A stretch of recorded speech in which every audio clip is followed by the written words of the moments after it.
하나님의 말씀 창세기 22장 1절부터 14절의 말씀입니다.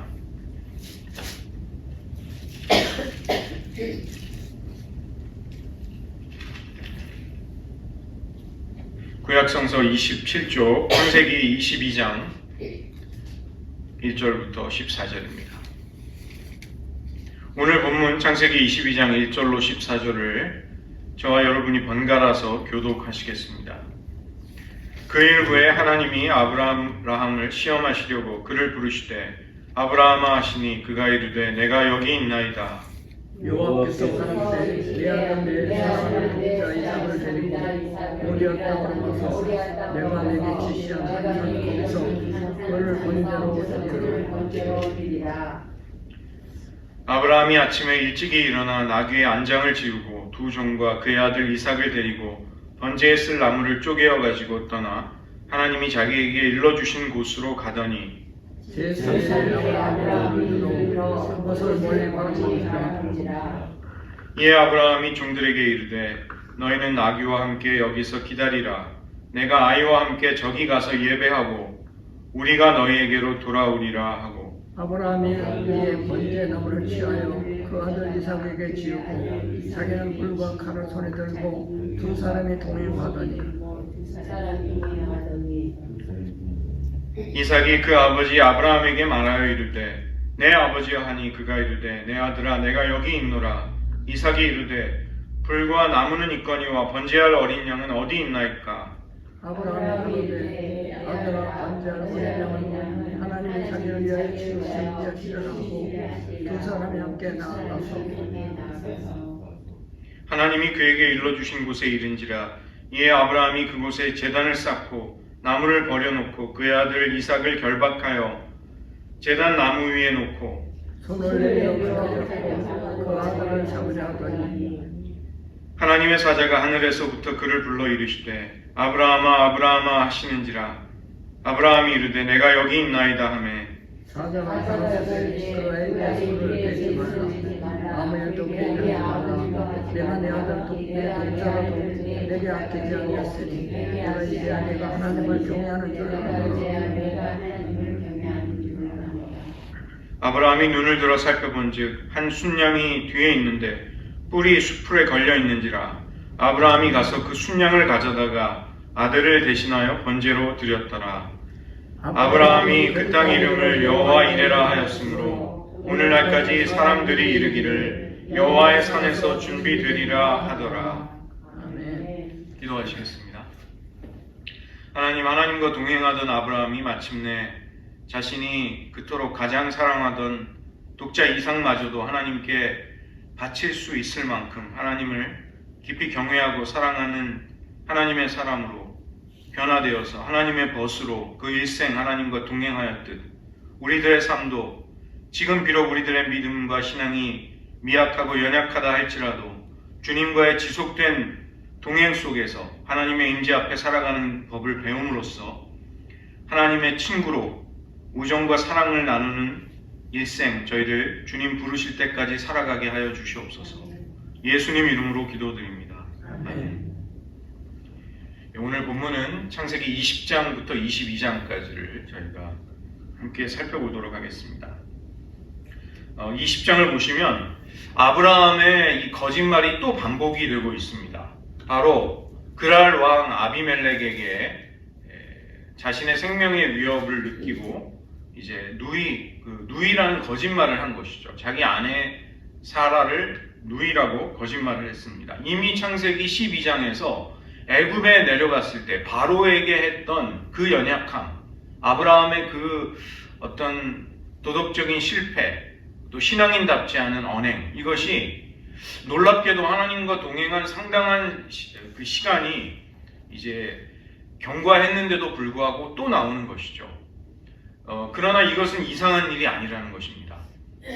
제가 이제 영성신학에 관심을 두고 살펴볼 때 그 세계가 우리는 이제 동양 철학에서는 내가 믿음의 어떤 경지에 들어가면 그 다음부터는 모든 것이 다 술술 풀리고 유혹과 시험을 내가 능히 언제나 손쉽게 처리하고 이렇게 주님과 말하자면 쌓인 신앙의 내공을 가지고 모든 것을 쉽게 극복할 수 있으리라는 생각을 하는데 실제로는 그렇지 않다는 것입니다.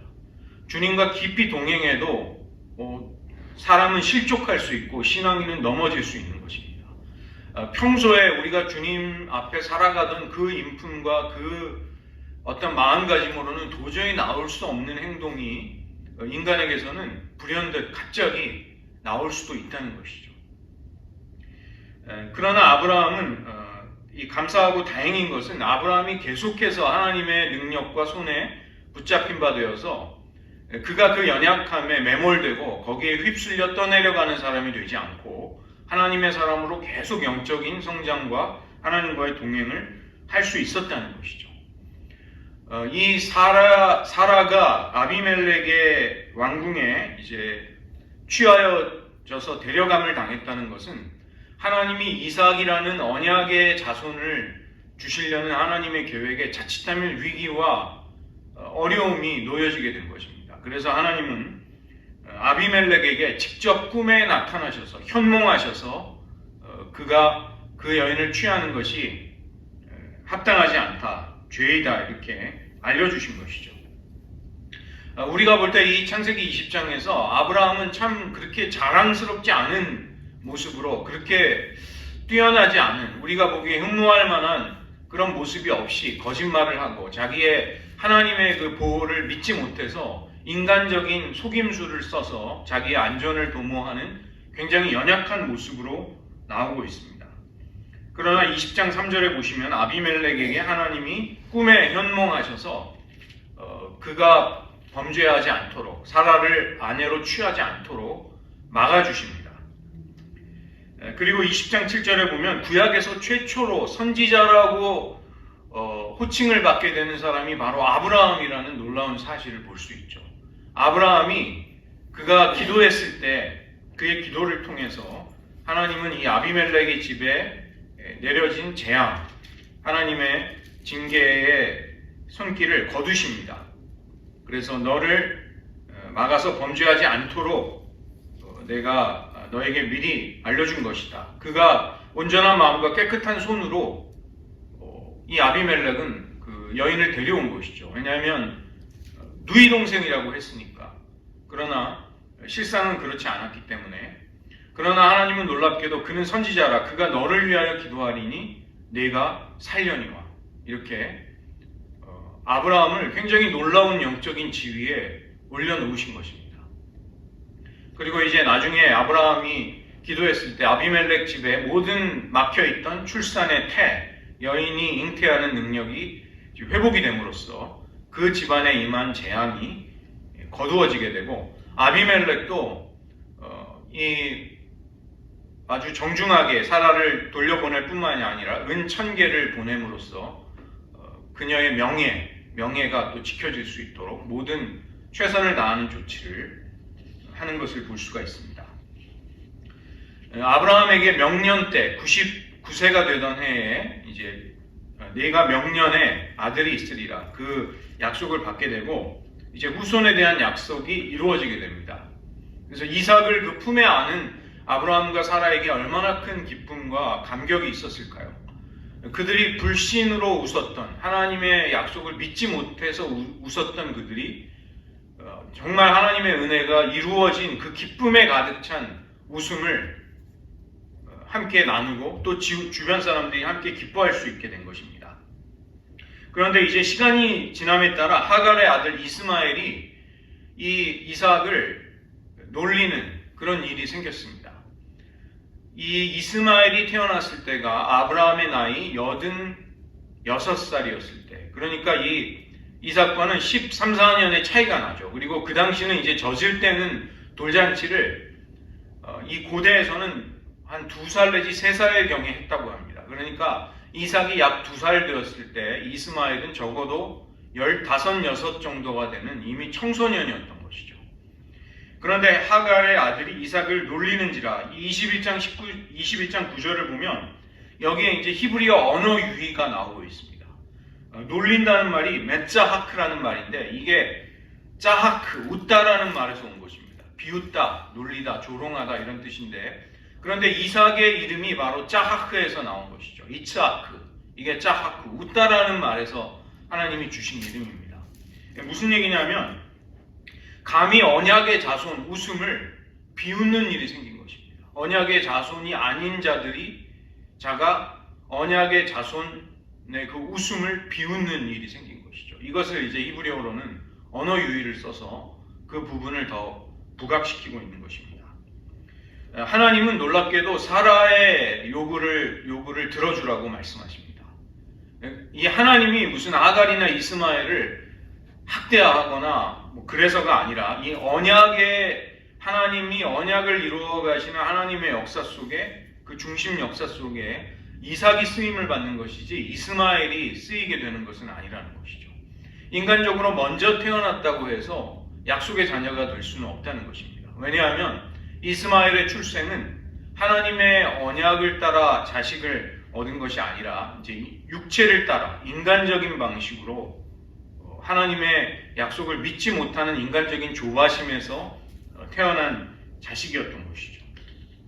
그러나 하나님은 그 하갈과 이스마엘이 쫓겨났을 때 이 이스마엘의 소리를 들으셨다, 이렇게 말씀하고 있습니다. 이스마엘이 간절히 울부짖는 그 어린 소년의 소리, 그의 아마 내면의 기도였겠죠.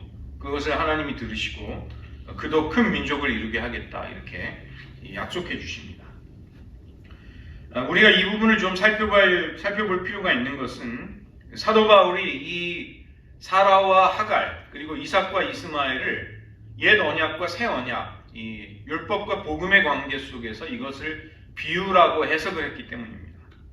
하나님은 그분의 구원 계획을 그분의 자유로운 의지와 지혜대로 자유의지를 가지고 선택하고 행하시는 분이시죠. 하나님이 왜 그렇게 안 하십니까? 라고 우리는 말할 수 없다는 것입니다. 하나님이 이삭이 너의 몸에서 날씨고 그로부터 약속의 자녀가 나게 되고 그 이삭을 통해서만 하나님의 언약을 이루시겠다고 작정하시고 그 계획을 펼쳐가시는 것은 하나님의 주권에 속한 문제라는 것이죠. 하나님이 그렇게 작정하시고 그렇게 하신다는 것입니다. 그래서 그가 바로 진정한 씨가 된다. 이삭으로부터 난 자라야 너의 씨가 될 수 있다, 이렇게 말씀하고 있고, 로마서 9장에도 보면 육신의 자녀가 다 하나님의 자녀가 아니라 오직 약속의 자녀라야 진정한 아브라함을 통해 이루어지는 하나님의 역사를 이루는 바로 그 구원사의 계보 속에 들어간다는 것이죠. 갈라디아서 4장에서 바울은 이것이 두 여인은 두 비유다, 이렇게 말씀하고 있습니다. 자유인이었던 사라로부터 약속의 자녀 이삭이 태어나고 또 한쪽에는 여종으로부터 육체를 따라 난 육신의 자녀 이스마엘이 태어난 것이죠. 그래서 이것이 이 두 여자들은 두 언약을 나타내주는 상징하는 비유이다, 이렇게 말하고 있고, 하갈은 신의 산, 즉 모세가 율법을 받은 신의 산이고 지금 이 지상에 있는 예루살렘 성전과 율법 체계, 종교 시스템을 가리킨다면 이 사라로부터 이삭이 태어나는 사건은 오직 위에 있는 예루살렘, 즉 천상에 있는 하나님의 아들이 이루시는 완전한, 우리 히브리서에서 본 그 영원한 속죄의 제사가 이루어지는 위에 있는 예루살렘이다. 그녀는 자유인이고 우리의 어머니다, 이렇게 분명히 구별을 했던 것입니다. 그 뒤에 나오는 사건은 이제 그랄 왕 아비멜렉이 아브라함과 언약을 맺는데, 놀랍게도 아비멜렉이 이 언약을 맺자고 요청을 합니다. 그리고 그 핵심에는 내가 살아가는 것을 쭉 내가 곁에서 지켜보니까 내가 무슨 일을 하든지 하나님이 항상 너와 함께 하신다는 것을 내가 그걸 느끼고 볼 수밖에 없다. 그 때문에 나는 너와 언약을 맺어서 너의 후손이 나의 후손을 선대해 주기를 원한다, 이렇게 먼저 요청을 했던 것이죠. 두 사람이 화친의 언약을 맺은 것뿐만이 아니라 아브라함은 7 양을 따로 이제 구분을 해가지고 따로 그 우물에 대한 언약을 또 맺습니다. 왜냐하면 아비멜렉의 종들이 아브라함이 판 우물을 탈취해 갔기 때문이죠. 이 고대 근동에는 우물을 파기가 대단히 어렵습니다. 그래서 이 우물은 정말 여러 가지 목축과 생명의 생존에 너무나 소중한 자원이기 때문에 그것을 다시 되찾기를 원해서 이제 맹세의 우물 브엘세바라는 언약을 거기서 세우게 되죠. 여기서 이제 하나님을 만난 이 아브라함이 하나님의 이름을 불렀는데 영원하신 하나님 엘올람이라는 하나님의 이름을 불렀습니다. 엘로이 나를 감찰하시는 나를 보시는 지켜보시는 하나님, 엘 샤다이 전능하신 하나님. 그리고 오늘 이제 엘은 아니고 여호와 이레가 또 나오죠. 이제 하나님의 이름 뒤에다가 이제 그 자신이 경험한 특별한 은혜를 이제 붙여서 하나님의 이름을 부르는데 아브라함이 엘올람 영원하신 하나님으로 이름을 부른 것입니다. 우리가 이 땅에서 기껏해야 인간의 수명을 가지고 살아가죠. 그러나 우리가 경험하고 우리가 바라보고 소망을 두고 또 우리를 어떤 염두에 두고 우리의 인생을 이끌어 가시는가? 사실은 영원하신 하나님이 영원부터 영원까지 온 세상을 통치하고 다스리시는 그 완전한 지혜 속에서 우리를 인도하시고 우리를 때로는 보호하시고 우리를 위기에서 건져주시는 그런 하나님으로 경험이 되는 것이죠. 그래서 아브라함이 이 땅의 짧은 생애를 살아가는 그이지만 그는 하나님을 엘올람 영원하신 하나님 이렇게 여호와의 이름을 부르면서 제단을 쌓고 하나님을 경배하였습니다. 그리고 이제 이어지는 사건이 오늘 아브라함의 믿음을 시험하시는 사건입니다. 하나님은 아브라함에게 내가 일러주는 곳으로 가서 독자 이삭을 바치라고 말씀하십니다. 이것은 마치 아브라함이 처음 부름을 받았을 때 내가 내게 보여줄 땅으로 가라 하는 그 아브라함의 소명을 우리에게 연상시키는 것이죠. 물론 이제 아브라함이 그 가서 아들을 바치게 되는 장소는 우리가 나중에 이제 확인이 된 바로는 모리아 반석.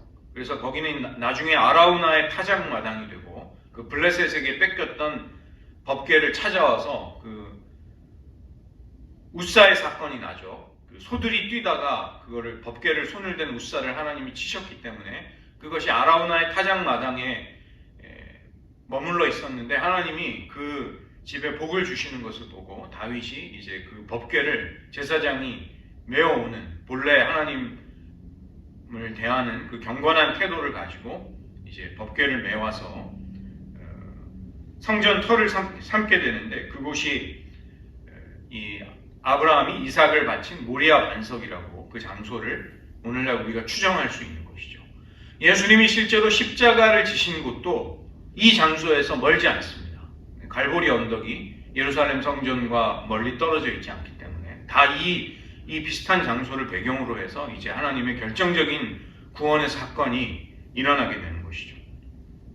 그래서 22장 5절에 저희가 읽은 말씀을 보면 우리가 가서 예배하고 우리가 돌아오겠다.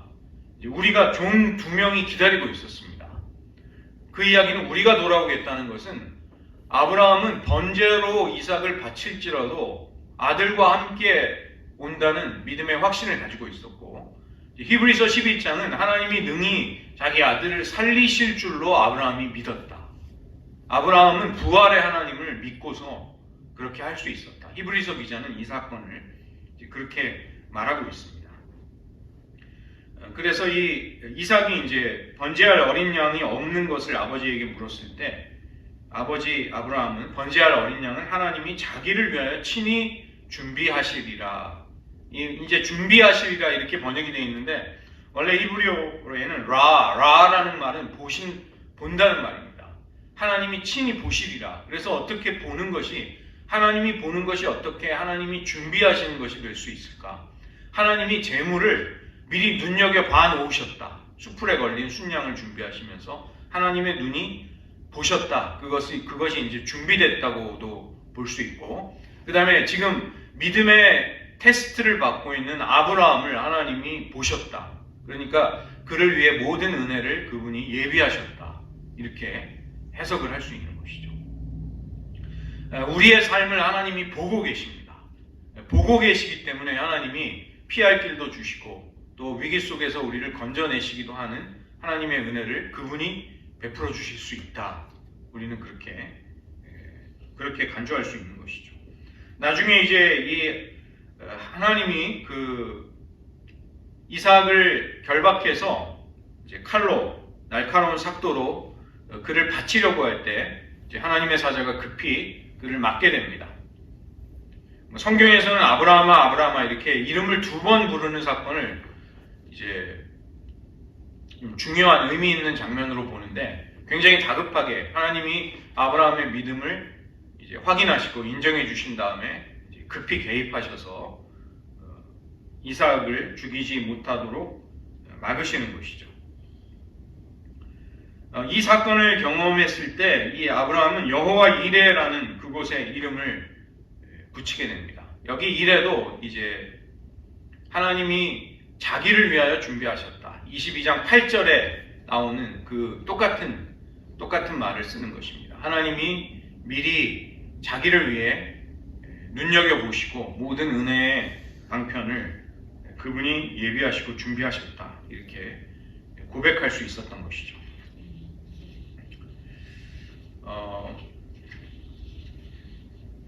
이 사건이 굉장히 의미를 가지는 것은 22장 12절을 보시면 내가 내 아들 독자까지도 아끼지 아니하였으니 내가 이제야 내가 하나님을 경외하는 줄을 안다.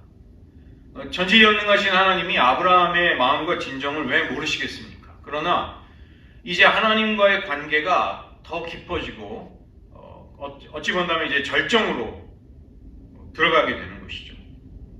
우리가 가장 사랑하는 것들이 있습니다. 그것마저도 하나님을 위해 아끼지 않고 이렇게 withhold, 그러니까 가지고 있지 않고 하나님을 위해 내놓을 수 있는가, 하나님께 바칠 수 있는가, 하나님을 얼마나 사랑하는가에 관한 믿음의 어려운 시험이 아브라함에게 온 것입니다. 어떠한 상황 속에서도 하나님을 사랑할 수 있는가, 가장 사랑하는 것마저도 내어놓을 수 있는가. 이 하나님의 독자를 바치라는 요구는 전혀 합리적이지 않고 도저히 이해가 되지 않는 것입니다. 왜냐하면 거짓말할 수 없으신 하나님의 언약이 분명히 이삭 한 사람을 통해 이루어지겠다는 말씀을 하나님이 여러 번 하셨음에도 불구하고 그 이삭을 번제로 바치라는 것은 자칫 하나님의 약속이 공수표가 되어버릴, 무산되어버릴, 실패로 돌아갈 그런 모순 속에 빠지는 것이죠. 하나님이 은혜를 베푸시겠다고 하고 그런 은혜를 또 말도 안 되게 손바닥을 뒤집듯이 바꾸시는 하나님인가? 그런 문제가 사실은 거기 있는 것입니다. 더구나 하나님은 몰렉 같은 그 가나안 신들에게 인신제사, 사람을 바치는 제사를 극도로 혐오하시기 때문에 그 민족을, 가나안 민족을 멸하실 만큼 그들의 악행을 미워하시는 거룩한 분이십니다. 그런데 인간을 제물로 바치라는 요구를 어떻게 할 수 있는가? 어떤 분은 아브라함이 하나님이 이삭을 바치라는 요구가 틀렸다는 이유를 만약에 책으로 쓴다면 몇 권의 책을 쓰고도 남을 것이다. 이렇게 주석을 했습니다. 실제로 그런 것이죠. 그러나 하나님이 어떤 단계에 가면 우리를 향해 이해할 수 없는 상식의 영역을 넘어간 그런 믿음의 테스트를 하실 때도 있는 것입니다. 언제나 하나님이 그런 분이라고 오해해서는 물론 우리가 안 되겠죠. 그러나 그렇다고 해서 어떤 하나님의 역사와 섭리가 항상 이성과 상식을 따르느냐 하면 그렇지 않은 경우가 있다는 것입니다. 그럴 때에도 우리는 하나님을 만나고 또 경험하고 그 하나님의 역사를 체험하게 되는 것이죠. 이 아브라함의 믿음을 하나님이 의로 여겨주셨다. 창세기 15장 6절 아브라함이 여호와를 믿으니 여호와께서 그 아브라함의 믿음을, 하나님을 향한 신뢰를, 그 신실하신 하나님께 그가 두고 있는 확신을 그의 의로움으로 여겨주셨다. 이렇게 말씀하고 있죠. 그런데 이제 야고보서를 가면은 그 주제가 약간 더 다채롭게 이제 빛이 나게 됩니다. 우리 조상 아브라함이 그 아들 이삭을 제단에 바칠 때 행함으로 의롭다 하심을 받은 것이 아니냐, 믿음으로 의롭다 하심을 받았다는 것과 행함으로 의롭다 하심을 받은 것이 겉으로 보기에 이거 충돌하는 것이 아니냐, 그 때문에 이제 예를 들면 루터 같은 사람은 야고보서를 지푸라기 서신이라고 하고 정경의 목록에 들어 집어넣어야 되느냐에 대해서 굉장히 고민을 했다고 합니다. 이 주제가 로마서와 충돌하기 때문에 그러는 것이죠. 그러나 야고보서는 분명히 하나님의 말씀임이 분명합니다. 왜냐하면 이것은 로마서와 충돌하고 모순이 된다기보다는 2장 22절 내가 보거니와 믿음이 그의 행함과 함께 일한 것이다. 그가 아브라함이 자기 아들 이삭마저도 바칠 수 있었던 것은 사실은 그의 믿음이 역사하는 것이다. 그의 믿음이 순종이라는 행함 속에서 역사했던 것이다. 그리고 그의 행함은 그의 믿음을 온전하게 했다. 그가 하나님을 얼마나 사랑하는지가 그의 순종의 행위 속에서 아들을 바치는 그의 헌신 속에서 하나님 앞에 분명히 똑똑히 드러날 수 있었던 것이죠. 그래서 야고보서 2장 23절을 보시면 아브라함이 하나님을 믿으니 이것을 의로 여기셨다는 말씀이 여기서 이루어졌다. 이삭을 바치는 사건 속에서 이루어진 것이다. 그는 하나님의 벗이라는 영광스러운 호칭을 얻게 된 것이죠. 아미쿠스 데이. 하나님과 우정을 나누고 하나님과 동행하는 사람. 하나님의 가장 깊은 마음과 마음을 나눌 수 있는 사람. 굉장히 놀라운 말씀입니다. 이게 사실은 우리 신앙인들의 영적인 목표입니다. 영적인 이상. 정말 하나님과 매일 동행하고 하나님과 우정을 나누고 이 우정이라는 게 그냥 쌓이는 법이 없죠. 시간을 함께 보내야 되고 또 시간을 같이 보낸다고 친구가 될 수 있는 게 아니죠. 마음과 마음을 나누어야 되고 대화해야 되고 좋은 일과 나쁜 일을 같이 나누어야 되고 또 같이 즐겁게 인생을 함께 보내는 그 추억이 또 있지 않습니까? 친구와는 이제 그런 관계 속으로 들어가는 것이죠. 이 유대인들에게는 오늘 본문을 보실 때 22장 9절에 보면 그의 아들 이삭을 결박하여 이 이삭을 결박하는 것이 아케다트 이츠하크라고 해서 유대인들에게는 굉장히 중요한 그 사건입니다. 유대인들은 이걸 다 알아요. 이게 그냥 상식처럼 아케다트 이츠하크 이삭의 결박 바인딩 오브 아이작 이게 이제 유대인들에게는 없습니다. 유대인들에게는 굉장히 유명하고 중요한 개념입니다. 이삭이 그 결박을 당했을 때 이삭은 적어도 청년이었어요. 그 나이든 아버지를 물리적인 힘으로 뿌리칠 수 있는 그 정도의 나이가 충분히 됐습니다. 그런데 그 아버지가 이제 네가 번제물이 돼야 된다고 모리아 반석 위 제단 위에 이삭을 결박했을 때 이삭은 아버지의 뜻을 묵묵히 순종했어요. 그래서 이삭의 이 순종은 아들 예수님의 순종을 예표하는 것입니다.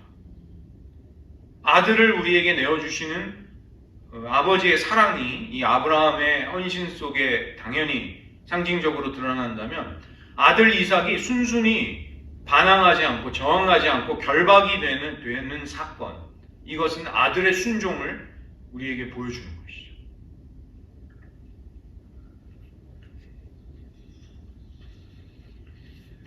마지막으로 여기에서 또 놓치지 말아야 되는 굉장히 중요한 주제가 나오는데 13절입니다.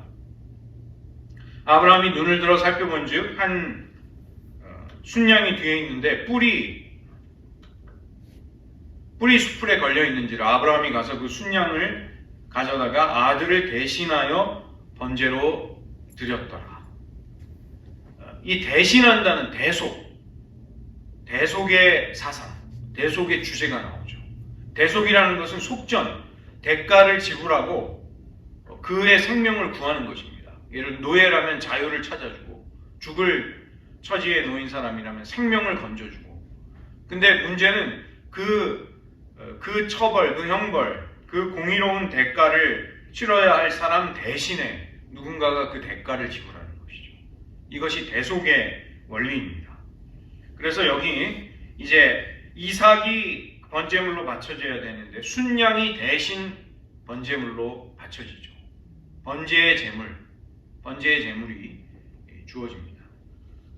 세례 요한은 예수님을 보고 보라 세상 죄를 지고 가는 하나님의 어린 양이로다. 아그너스 데이, 하나님의 어린 양. 이것은 세상 죄를 지고 가는 어린 양이죠. 자기 죄가 아니라 세상의 죄라는 것은 대속의 제물이 되기 위해서 우리를 위해 대신 희생당할 하나님의 어린 양으로 그렇게 예수님을 보았던 것입니다. 우리 역시 삶을 살아갈 때, 우리가 하나님과 동행할 때 우리의 믿음이 지지부진할 수 있습니다. 그러나 사실은 우리도 나도 알지 못하는 가운데 우리의 믿음은 하나님에 의해서 인도를 받고 있는 것이죠. 그것은 마치 겨자씨의 비유와 같아서 겨자씨를 한 사람이 심었는데 어떻게 자라는지 모르지만 그 겨자씨가 이제 마태복음 13장 그 예수님의 비유 속에 나오죠. 겨자씨의 비유. 하나님의 나라가 그와 같다. 그 겨자씨는 큰 나무가 되어서 새들이 깃들일 만큼 그렇게 성장하는 것입니다. 그래서 우리가 그냥 평범하게 신앙생활하는 것 같고 때로는 좌절도 하고 실족하기도 하고 좀 연약함 속에 휩싸여 있기도 하지만, 그러나 하나님은 우리를 그냥 두지 아니하시고 우리를 이끌어 가십니다. 그래서 어느 단계에 가면 하나님이 내가 나를 얼마나 사랑하느냐, 그것을 하나님이 테스트하실 수도 있는 것이죠. 그것은 두려운 일이라기보다는, 물론 상당히 어려운 일일 수는 있습니다. 그러나 두려운 일이라기보다는 영광스러운 것이고 우리의 신앙의 차원이 하나님과 더욱 깊은 사랑의 관계로 나아간다는 것을 의미하는 것이죠. 아브라함이 하나님의 벗이 될 수 있는, 그 정도가 될 수 있는 처음부터 그런 사람은 아니었습니다. 그러나 아브라함이 하나님과 계속 동행하면서 언약대로 약속이 이루어지는 것도 보고 하나님과 동행하는 그 시간이 또 그런 믿음이 차고, 그는 이제 독자 이삭마저도, 가장 사랑하는 독자마저도 하나님께 바칠 수 있는 사람이 될 수 있었던 것이죠. 우리 역시 그런 우리가 겪게 되는 여러 가지 어려움 속에서 우리는 그런 생각을 염두에 두어야 할 것입니다. 하나님이 나의 순전함을 어려움 속에서 테스트하실 수 있다. 그리고 그때 나는 내가 하나님을 향해 가진 믿음을 순종의 행위 속에 온전하게, 내 믿음이 온전케 되고 그 믿음을 하나님께 정말 증명해 드릴 수 있는, 그래서 하나님이 내가 이제야 내가 나를 경외하고 사랑하는 줄을 안다는 그 하나님의 놀라운 말씀이 우리들에게도, 예를 들어서 교회 공동체도 마찬가지입니다. 교회 공동체도 이제 어려움을 겪고 시험도 겪고 굉장히 어려운 순종을 묵묵히 감당하다가 어느 단계에 가면 하나님이 이제 이 교회가 나를 경외하는 교회인 줄을 내가 안다, 이렇게 하나님이 인정해 주시는 때가 올 수 있는 것이죠. 그래서 우리는 그런 날을 기다리면서 갈망하면서 믿음의 삶을 계속 살아가야 하겠습니다. 제가 그 오리겐이라는 고대 교부의 설교문에서 한 구절을 인용해 드리고 싶습니다. 오리겐은 그 초대교회 시절을 얼마 지나지 않아서 이제 활약했던 교부의 한 사람인데, 제가 번역을 했습니다. 놀랍도록 너그럽게 사람들을 대하시는 하나님을 보라. 아브라함은 죽을 수밖에 없는 그러니까 필멸에 죽을 수밖에 없는 아들이지만 그 아들을 하나님께 바쳤을 때 그 아들이 죽지 않았죠. Who was not put to death. 죽음에 처해지지 않았다. 그러나 하나님은 불멸하시는 아들, 죽을 수 없으신 그 아들을 죽음에 넘기셨다. 왜 그렇게 하셨나? For humanity. 인간을 위해서, 인간을 구원하시기 위해서 불멸의 아들을 죽음에 넘기셨다. 그래서 이제 오리겐이 이 사건을, 이삭을 바친 사건을 하나님 아버지의 사랑과 잘 비교를 해서 설교를 했던 구절입니다. 여러분, 우리가 생각하는 것보다 하나님의 사랑은 엄청납니다. 하나님의 사랑은 우리의 이해와 예상을 뛰어넘습니다. 우리가 아무리 하나님의 사랑이 이 정도일 거라고 생각해도 하나님은 그것을 넘어버리십니다. 아브라함을 그렇게 사랑하셨고 우리도 그렇게 사랑하십니다. 이 사랑 안에 계속 믿음의 진보를 멈추지 않는 모두가 되시기를 축원드립니다. 기도하시겠습니다. 몇 가지 말씀을 의지해서 기도하겠습니다. 먼저 아브라함은 부끄럽게도 창세기 12장에서 했었던 거짓말을 또 반복하고 있습니다. 그는 이름이 아브라함으로 바뀌었습니다. 하나님의 놀라운 언약이 이루어졌죠. 그런데도 그는 연약한 사람의 모습을 보이고 있습니다. 그렇지만 하나님은 놀랍게도 그 아브라함을 선지자라고 말씀하시면서 그의 기도를 통해 아비멜렉의 집에 재앙을 물리치고 아비멜렉을 살려주겠다고 말씀하십니다. 정말로 걸맞는 모습이 아닙니다. 시간이 지나자 아비멜렉의 입에서 놀라운 고백이 터져나옵니다. 아브라함에게 찾아와 내가 당신과 언약을 맺고 싶다는 제안을 하는 것입니다. 내가 무슨 일을 하든지 하나님이 너와 함께 계시도다. 내가 그것을 부인할 수 없노라. 우리 개인이, 우리의 가정, 또 우리의 교회가 지금 하나님의 함께 하심을 경험하고 있습니다. 아직 연약하다 할지라도 우리는 이런 간증을, 이런 고백을 다른 이들이 찾아와서 할 수 있는 단계까지 나아가기를 힘써야 하겠습니다. 내가 무슨 일을 하든지, 너의 가정이 무슨 일을 하든지, 너의 교회가 무슨 일을 하든지 하나님이 너와 함께 하시는 것을 내가 본다. 내가 너와 화평하기를 원한다. 하나님 우리에게도 이런 차원의 믿음의 도약이 일어나도록 도와주시옵소서. 연약한 우리라 할지라도 계속해서 우리들의 믿음을 하나님께로 가까이 인도하여 주시옵소서. 이 시간 함께 먼저 기도하시겠습니다. 하나님 아버지, 그 연약한 아브라함 끊임없이 거짓말을 하며 하나님의 복을 믿지 못해서 아비멜렉에게 인간적인 간교한 대책을 해온 그 아브라함을 하나님은 놀랍게도 선지자라고 부르시고 그의 기도를 통해 재앙을 물리쳐 주시고 그가 어떤 수치와 부끄러움을 당하지 않도록 지켜주셨습니다. 하나님 우리들 말할 수 없이 연약하고 때로는 나 자신의 부족함에 실망할 때도 있습니다. 지금 많은 교회들이 겪고 있는 어려움, 또 이 교회가 처하고 있는 어려움 속에 이토록 미약한 교회가 어떻게 하나님의 영광을 나타낼 수 있을까? 우리는 때로 고통스러워하며 탄식하기도 합니다. 그러나 우리의 연약함이 우리의 미래를 결정하지 않을 것입니다. 우리의 앞날은, 우리의 장래는 우리를 능력의 손으로 붙들고 가시는 하나님의 손에 달려있음을 고백드립니다. 우리를 주장하시고 우리를 인도하여 주셔서 이토록 부족하고 연약하고 흔들리는 우리들이라 할지라도 또 이 연약한 교회라 할지라도 하나님의 영광을 나타내게 하시고 믿지 않는 자들이 찾아와 하나님께서 항상 너희와 함께 하시는 것을 보는구나, 너와 확신을 맺기를 원한다는 놀라운 고백이 우리들의 삶에도 일어나게 하여 주시옵소서. 두 번째로 한 가지 더 마지막으로 기도하겠습니다. 하나님은 우리에게도 우리의 믿음의 순전함과 진실됨을 때로 테스트하십니다. 내가 이제야 내가 나를 경외하고 사랑하는 줄을 알겠다고 말씀하시는 그분을 만나게 된다는 것은 놀라운 은혜이면서 동시에 믿음의 도전이기도 합니다. 우리가 억지로 그런 믿음을 만들어낼 수도 없고 또 그래서도 안 되겠습니다. 그러나 아브라함은 하나님이 준비하신 대속물을 발견하자 아들을 대신해서 하나님이 준비하신 순양을 번제로 바치면서 하나님께 아름다운 믿음의 제사를 드릴 수 있었습니다.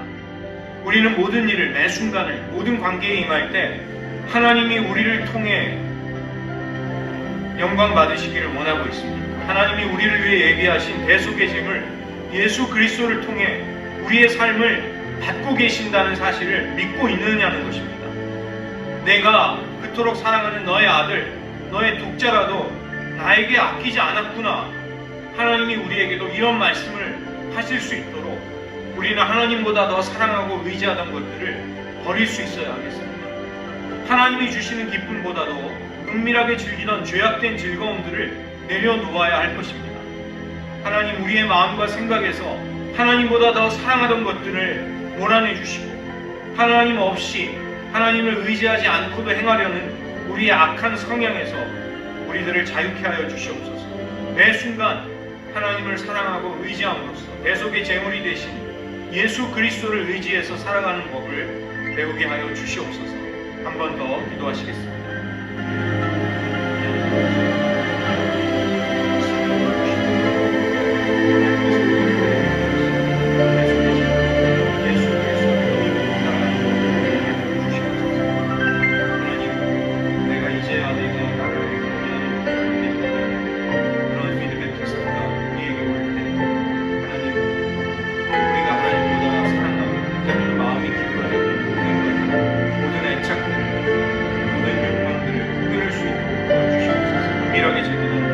주의 앞에 즐거움을 내려놓을 수 있도록 도와주시옵소서.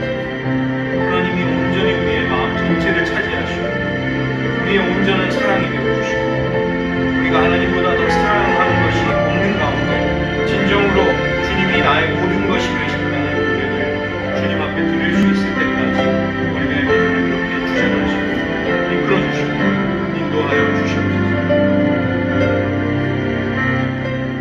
기도하겠습니다.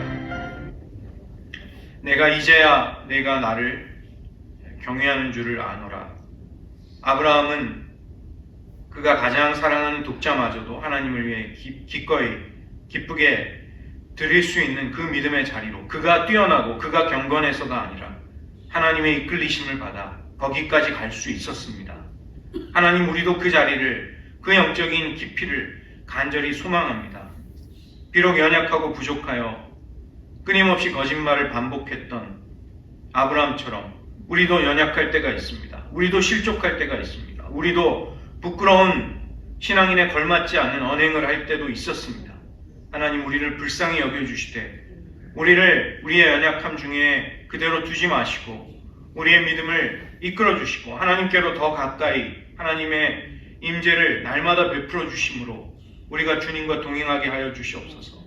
우리를 보는 우리 주위의 모든 사람들이 하나님께서 진실로 항상 너와 함께 하시는 것을 볼 수 있다는 고백이 나오게 하여 주시옵소서.